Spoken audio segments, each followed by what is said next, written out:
جمعہ کے دن سورۃ کہف پڑھنے کا صحیح وقت کیا ہے اور کب تک پڑھی جا سکتی ہے؟ اس مقررہ وقت میں پڑھنے کی فضیلت کیا ہے؟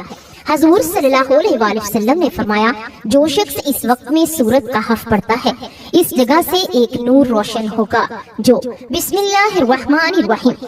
السلام علیکم ورحمۃ اللہ وبرکاتہ۔ میری پیاری بہنوں اور بھائیوں، آج ہم ایک ایسی نعمت اور روشنی کے بارے میں بات کریں گے جو اللہ تعالیٰ نے ہمیں بھیجی ہے، قرآن پاک، اور اسی قرآن کی ایک ایسی سورت جو مومن کے دل کو تقویت دیتی ہے، فتنوں سے بچاتی ہے، زندگی کے اہم اسباق سکھاتی ہے۔ سب سے پہلے یہ جان لیجئے کہ قرآن پاک اللہ تعالیٰ کا براہ راست کلام ہے، ہدایت ہے ہر اس بندے کے لیے جو ہدایت چاہتا ہے۔ قرآن نہ صرف پڑھنے کے لیے ہے بلکہ سمجھنے، اس پر غور و فکر کرنے اور عمل کرنے کے لیے ہے۔ نبی کریم صلی اللہ علیہ وآلہ وسلم نے فرمایا، تم میں سب سے بہتر وہ ہے جو قرآن سیکھے اور سکھائے۔ قرآن کے ہر حرف کا اجر ہے اور قرآن قیامت کے دن اپنے پڑھنے والے کی شفاعت کرے گا۔ یہ وہ روشنی ہے جو دلوں کو صاف کرتی ہے، راستہ دکھاتی ہے اور انسان کو اللہ کے قریب لاتی ہے۔ اس لیے قرآن کو اپنی زندگی کا مرکز بنائیں، اسے باقاعدگی سے پڑھیں، سمجھیں اور اس پر عمل کریں۔ ہم یہاں خاص طور پر سورۃ الکہف کی بات کر رہے ہیں۔ سورۃ کہف اپنے اندر کئی عظیم سبق اور واقعات سموئے ہوئے رکھتی ہے۔ اس سورت میں 4 بڑے مناظر بیان ہوئے ہیں جن میں ہر ایک بڑے فتنہ یا امتحان کا علاج سکھاتا ہے۔ ان کہانیوں کو غور سے سنیں اور دل میں اتاریں کیونکہ یہ کہانیاں ہماری روزمرہ زندگی کے پیچیدہ فتنوں کا حل ہے۔ پہلا منظر، اصحاب کہف کا وہ واقعہ، چند نوجوان اپنے رب کے خوف اور دین حق کی خاطر ظلم و ستم سے بچنے کے لیے ایک غار میں پناہ لیتے ہیں۔ اللہ تعالیٰ نے ان پر ایسی مدت نیند طاری فرمائی کہ وہ کئی سالوں تک جاگے نہیں۔ یہ واقعہ ہمیں یہ سکھاتا ہے کہ جب بندہ اپنے ایمان کی حفاظت کے لیے اللہ کی راہ اختیار کرتا ہے تو اللہ خود اسی کی حفاظت کرتا ہے۔ امتحانات آئیں تو صبر اور استقامت کا راستہ اختیار کرو، دنیا کی فتنہ بازی میں بہ کر نہ جانا۔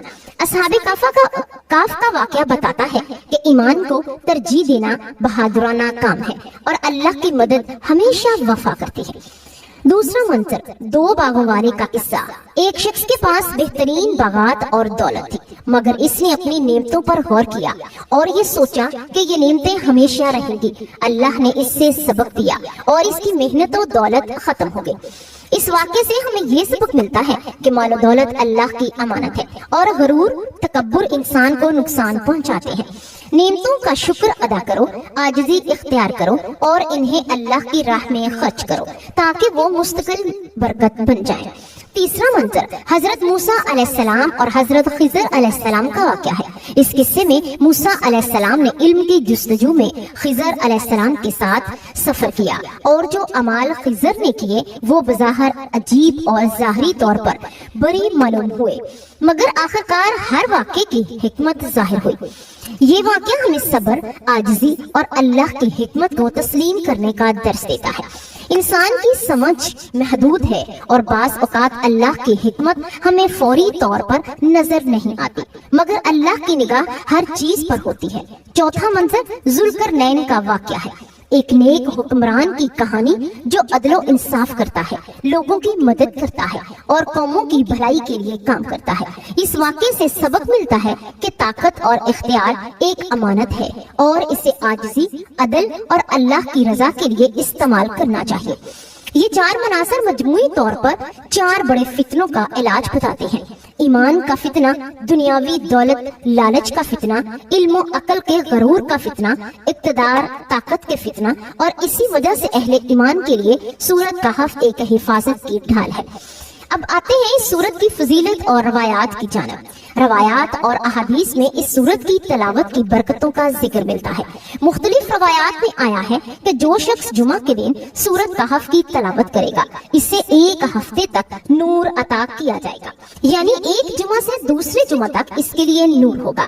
نیز بعض روایات میں یہ بات بھی ملتی ہے کہ سورت کہف کی ابتدائی 10 آیات اور آخری 10 آیات دجال کے فتنہ سے حفاظت کا سبب بنیں گی۔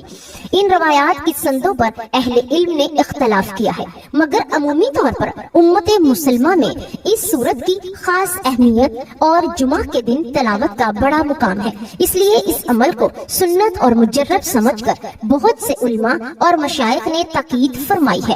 یہ بھی مذکور ہے کہ صحابہ کرام رضی اللہ تعالی عنہ سورت کہف کو قدر و منزلت سے پڑھتے سنتے تھے۔ بعض روایات اور اثاری کلام میں صحابہ کے اس سورت کی تلاوت کے آثار اور اس کے نتیجے میں نصیب ہونے والی برکتوں کا ذکر ملتا ہے۔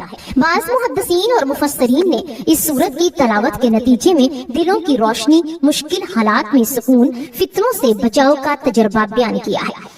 یہ سب باتیں ہمیں اس سورت کی روحانی اہمیت کا احساس دلاتی ہیں۔ یاد رہے، روایات میں تفصیل اور سندوں کی بحث اہل علم کا موضوع ہے اور عام بندوں کے لیے یہ بہتر ہے وہ سچی نیت کے ساتھ تلاوت کریں اور اللہ پر بھروسہ رکھیں۔ سورت الکہف کی تلاوت کا عملی طریقہ سنیں۔ سب سے پہلے وضو کر لیں۔ قرآن پاک صلاۃ وضو کے ساتھ سنبھل کر پڑھا جائے تو اس کا اثر زیادہ ہوتا ہے۔ ایک پرسکون صاف جگہ منتخب کریں، قبلہ رخ ہو جائیں اور دل کو خاموش کریں۔ تلاوت شروع کرنے سے پہلے اعوذ باللہ من الشیطان الرجیم اور بسم اللہ الرحمن الرحیم پڑھیں۔ آواز میں اعتدال رکھیں، نہ بہت تیز نہ بہت آہستہ، اور الفاظ کی درست ادائیگی کا خیال رکھیں۔ اگر آپ کو عربی سمجھنے میں دشواری ہو تو تلاوت کے ساتھ ترجمہ ضرور پڑھیں تاکہ معنی دل میں اتر سکیں۔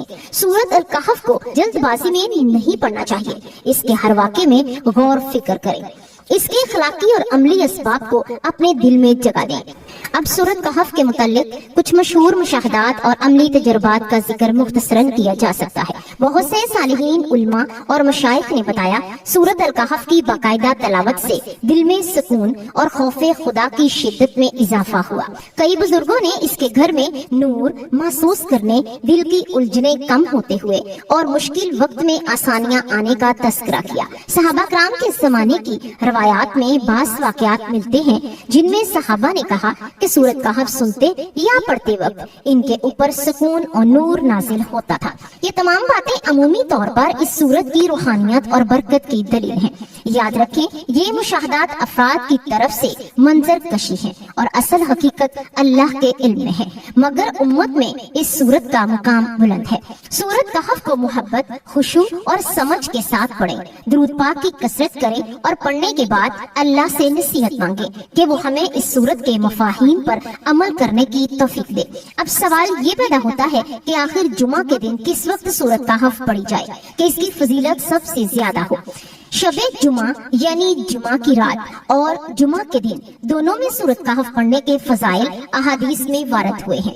بعض روایات میں صرف جمعہ کی رات کا ذکر ہے اور بعض میں صرف جمعہ کے دن کا ذکر ہے۔ شارحین حدیث نے لکھا ہے کہ ان تمام روایات میں تبدیل کی صورت یہ ہے کہ جب روایات میں صرف رات کا ذکر ہے اور ان سے مراد رات اپنے دن سمیت ہے، اور جن روایات میں صرف دن کا ذکر ہے ان سے مراد دن اپنی گزشتہ رات سمیت ہے۔ سورت مسولہ میں یعنی سوال کی صورت میں شب جمعہ جمعرات کی مغرب سے جمعہ کے دن کی مغرب تک سورت کہف پڑھنے سے جمعے کے دن سورت کہف پڑھنے کی فضیلت حاصل ہو جائے گی۔ نیز کسی مخصوص وقت میں اسے پڑھنا زیادہ فضیلت کا سبب نہیں، شب جمعہ اور جمعہ کے دن بھی کسی بھی وقت پڑھ لے۔